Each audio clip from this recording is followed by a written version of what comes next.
হঠাৎ করেই কিছু মানুষ আশাবাদী হয়ে উঠেছেন। আশাবাদীটা কি এবং কারা হয়েছেন? ফ্যাসিস্ট এবং ফ্যাসিস্টের সুবিধাভোগী একদল মিনমিনে, বলে না যে মিনমিনে শয়তান, ওই রকমের একদল মানুষ আশাবাদী হয়ে উঠেছেন। আশাবাদী হয়ে উঠেছেন সাম্প্রতিক বা কয়েকটি বিষয় সামাজিক যোগাযোগ মাধ্যমে এমনভাবে আলোচনায় এসেছে, সমালোচনা হয়েছে। এই ফ্যাসিস্টের সহযোগীরা, ফ্যাসিস্টরা মনে করছে সরকার বিপদে পড়ে গেল, সরকার ব্যর্থ হলো, তাদের আবার সুদিন ফিরে আসতে শুরু করেছে। এই যে যেমন ধরেন বইমেলায় পলাতক খুনি শেখ হাসিনার ছবিওয়ালা ডাস্টবিন একটা আলোচনা এবং সমালোচনার জন্ম দিয়েছে। তিতুমির কলেজ নিজেরা হঠাৎ করে বিশ্ববিদ্যালয়ে চেয়ে আন্দোলন করছে, রাস্তা অবরোধ করছে, এক ধরনের অরাজকতা তৈরি হচ্ছে। খুনি হাসিনা যাদেরকে গুলি করে পিটিয়ে রক্তাক্ত করে আহত করে পালিয়ে গেছে, সেই আহতরা চিকিৎসা নিচ্ছে। সেই আহতরা দাবি নিয়ে রাস্তায় নেমে এসেছে যে তাদের পূর্ণাঙ্গ চিকিৎসা হচ্ছে না, যাদের বিদেশে পাঠানোর কথা তাদের বিদেশে পাঠানো হচ্ছে না, সরকারকে অভিযুক্ত করা হচ্ছে। এই সমস্ত বিষয় নিয়ে ফ্যাসিস্ট এবং তার মিনমিনে সুবিধাভোগীদের আশাবাদী হওয়ার কারণটি হচ্ছে এই আলোচনা এবং সমালোচনাগুলো করছে এই সরকারের যারা সবচেয়ে বেশি কাছের, এই সরকারের যারা সাফল্য কামনা করে, তারা এই সমালোচনাগুলো করছে। এমনকি আমরা যারা সরকারের অংশ, আমি যদি আমার কথা বলি, আমি যে সরকারের অংশ, আমিও সমালোচনা করছি, গণমাধ্যম সমালোচনা করছে। গণমাধ্যম কোনো ছাড় দিচ্ছে না, গণমাধ্যম কাউকে ভয় পাচ্ছে না, কাউকে ছাড় দিচ্ছে না। 3 জন উপদেষ্টা খাল খনন করতে গেছেন, সেখানে রেড কার্পেট, লাল গালিচার উপর দিয়ে তারা হেঁটে গেছেন। গণমাধ্যম তির্যক সংবাদ প্রকাশ করেছে এবং সামাজিক যোগাযোগ মাধ্যমে বিষয়টি নিয়ে হাসি রসিকতা হয়েছে। এই যে আলোচনা, এই যে সমালোচনা, এটা দেখে ওই ফ্যাসিস্টের সহযোগীরা তারা মনে করছেন যে সরকার এবার সম্ভবত বিপদে পড়ে গেল, এবার সরকার ফেল করবে, তাহলে তাদের সুদিন ফিরে আসবে, কারণ সরকারের কাছের লোক, সরকারের ভেতরের লোকই সরকারের সমালোচনা করছে। আসলে বিষয়টা কি? বিষয়টি হচ্ছে ফ্যাসিস্ট এবং তার মিনমিনে সুবিধাভোগীদের আশাবাদী হওয়ার কোনো কারণ নাই। সরকার ভুল করছে, সরকার ভুল করবে, সরকারকে নিয়ে আলোচনা হবে, সমালোচনা হবে, গণমাধ্যম আলোচনা করছে, গণমাধ্যম সমালোচনা করছে, সরকারের কাছের লোকজন আলোচনা করছে, সমালোচনা করছে, আমরা আলোচনা করছি, সমালোচনা করছি সরকারের অংশ হয়েও। সরকার সেই ভুলগুলো সংশোধন করে নিচ্ছে। সংকট আসে, সংকট চলে যায়, সংকট স্থায়ী হয় না, সংকট স্থায়ী হবে না। এই সরকার কোনো বিবেচনাতেই কোনোভাবেই ফেল করবে না, ব্যর্থ হবে না। সংস্কারের প্রক্রিয়া চলছে, সংস্কার নিয়ে আলোচনা হবে, তর্ক হবে, বিতর্ক হবে, রাজনৈতিক বাহাস হবে, মনোমালিন্য হবে, রাস্তায় মারামারি হবে না। সুতরাং রাস্তায় মারামারি হবে না। ওই পলাতক খুনিদের, ফ্যাসিস্টদের এবং তার সুবিধাভোগীদের আশাবাদী হওয়ার কোনো কারণ নেই। নির্বাচন, ঠিক সময়ে নির্বাচন অনুষ্ঠিত হবে, নির্বাচন নিয়ে তর্ক হবে, বিতর্ক হবে, রাজনৈতিক বাহাস হবে, একজন আরেকজনের বিরুদ্ধে কথা বলবে, আমরা তর্ক করব, আলোচনা করব, সরকারের প্রশংসা করব, সরকারের সমালোচনা করব, সরকার কোনো ভুল করে থাকলে সেটা থেকে সংশোধন করবে। কিন্তু নির্বাচন ঠিক সময়ে হবে, ঠিক সময়ে নির্বাচিত সরকার দায়িত্ব বুঝে নেবে। এই সমস্ত জায়গাতে কোনো ব্যতিক্রম কিছু ঘটবে না। কিছু সংস্কার হবে, কিছু সংস্কার হবে না, কিছু সংস্কার করতে চাওয়া হবে, কিছু সংস্কার সেই চাওয়া অনুযায়ী হবে, কিছু হয়তো হবে না, পরবর্তী সরকার হয় করবে অথবা করবে না।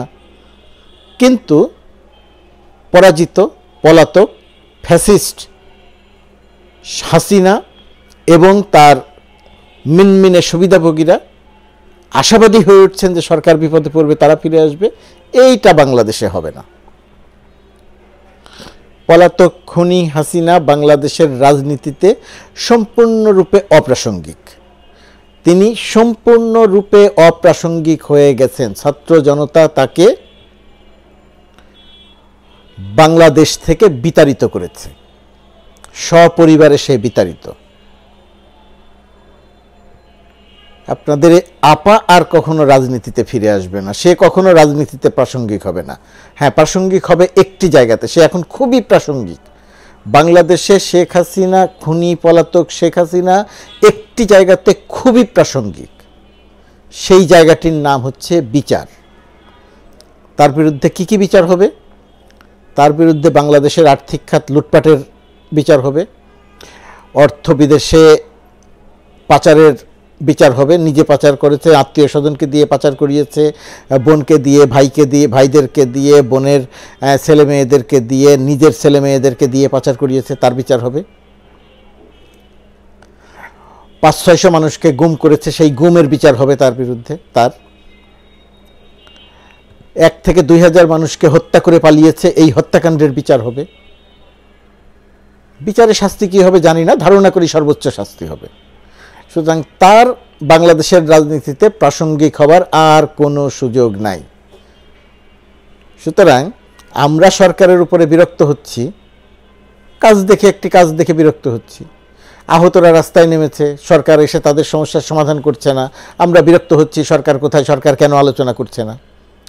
উপদেষ্টারা কেন লাল কার্পেট দিয়ে হাঁটবে? এটা নিয়ে সমালোচনা করছি, এটা সংশোধন করে নিচ্ছে, আর কখনো ঘটবে না। আহতদের সমস্যার সমাধান করা হবে, তাদের বিদেশে পাঠানো হবে, চিকিৎসা নিশ্চিত থাকেন, সরকারের পক্ষ থেকে বলা না হলেও এর মধ্যে নিশ্চিত থাকেন তাদের হবে। নির্বাচন হবে, ক্ষমতা হস্তান্তর হবে, সংস্কার হবে, সব কিছু ঠিকঠাক মতো হবে।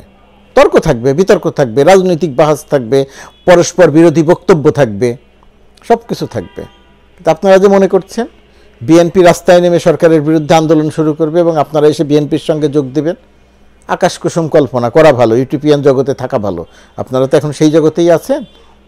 একজন নেতা নাই, বাংলাদেশ থেকে অর্থ পাচার করে নিয়ে সবাই বিদেশে অবস্থান করে রাজকীয় জীবনযাপন করছেন, আর দেশে যারা কষ্টে আছে তাদেরকে বলছেন তোমরা রাস্তায় নামো, হরতাল পালন করো। মানে তাদেরকে মার খাওয়া না খাওয়াতে পারলে আপনাদের শান্তি হচ্ছে না। সুতরাং এই সরকারের সাম্প্রতিক সময়ের যে সমস্ত বিষয় নিয়ে তর্ক বিতর্ক বা আলোচনা সমালোচনায় পড়েছেন, সরকার সেই সমস্ত বিষয় কিছু সংশোধন করবে, কিছু সংশোধন করবে না, কিছু সমালোচনা চলে যাবে, কিছু সমালোচনা থাকবে, ইত্যাদি ইত্যাদি ঘটবে। কিন্তু এতে আপনাদের আপা, আপনাদের সুবিধাভোগী দোসরদের আশাবাদী হবার কোনো কারণ নাই। একটা দল আছে ইদানিং দেখছি, বলছে বাংলাদেশ একেবারে মানে বাংলাদেশ বিরোধী শক্তির হাতে বাংলাদেশ চলে গেছে। কি পরিমাণ ভণ্ড! বাংলাদেশে যাদেরকে বলছেন যে বাংলাদেশ বিরোধী শক্তির হাতে চলে গেছে, ওই শক্তিতে আপনাদের আপা বাঁচিয়ে রেখেছিল, টিকিয়ে রেখেছিল। তারা আগেও ছিল, এখনও আছে, তারা ভবিষ্যতেও থাকবে। কিন্তু তারা বাংলাদেশ বিরোধী এবং তারা বাংলাদেশ দখল করে নিয়েছে, এটা ওই যে আপনাদের আপার তত্ত্ব, ওই তত্ত্ব আর বাংলাদেশে কার্যকর হবে না। আপা তো একটি কথাই বলার চেষ্টা করেছে, আপনাদের আপা, যে আমি যদি না থাকি তাহলে বাংলাদেশ মৌলবাদীরা দখল করে নেবে। এখানে কিছু ইসলামী দলের একটা দায়িত্ব আছে, তারা এমন কিছু কর্মকাণ্ড করছে যে আপার বক্তব্যকে সমর্থন করে, কিন্তু তাদের সতর্ক হতে হবে। আর সরকারকে শুধু একটা জায়গাতে, ওই ভণ্ডদের বিষয়ে সতর্ক থাকতে হবে যে বাংলাদেশ বিরোধীদের হাতে বাংলাদেশ চলে গেছে। ওই সমস্ত ভণ্ড আপার সহযোগী এবং আপার সহযোগী ফ্যাসিস্টের সহযোগী মিনমিনের সুবিধাভোগীদের রাজনীতি থেকে দূরে রাখতে হবে, এদেরকে কোনো পৃষ্ঠপোষকতা দেওয়া যাবে না। আর সরকারকে একটা জায়গাতে অত্যন্ত সতর্ক থাকতে হবে, সেটা কাজ দিয়ে হোক, কথা দিয়ে হোক, ছবি দিয়ে হোক। মানুষকে বিরক্ত করা যাবে না, মানুষ বিরক্ত হয় এরকম কোনো কিছু করা যাবে না, কোনো বিভ্রান্তি তৈরি করা যাবে না। বিভ্রান্তি দূর করতে হবে। কি করতে যাবে না? কোনো বিভ্রান্তি তৈরি করা যাবে না। মানুষ যেন মনে না করে যে সরকার কিভাবে চলছে, কে সরকার চালাচ্ছে ইত্যাদি বিষয় যেন মনে না করে, অর্থাৎ কোনো বিভ্রান্তি তৈরি করা যাবে না।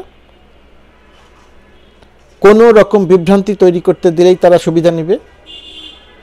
মানুষ বিরক্ত হয় এরকম যে কোনো কিছু থেকে বিরত থাকতে হবে। আশা করি সরকারের যারা দায়িত্ব পালন করছেন তারা বিষয়টি মনে রাখবেন। আর আপনারা যে আপা হরতাল, কোনো কিছু বাংলাদেশে হবে না। আপনারা অপ্রাসঙ্গিক, আপা ফিরে আসবে না, বাংলাদেশে থাকতে চাইলে আপনাদেরও এই বাস্তবতা মেনে নিয়ে থাকতে হবে, না হলে অহেতুক নানা রকমের সংকটে নানা রকমের ঝামেলায় পড়বেন। আপনাদের আপা আপনাদের সেই ছবি দিয়ে রাজনীতি করবে, সুবিধা নেবে, আপনাদের পাশে দাঁড়াবে না।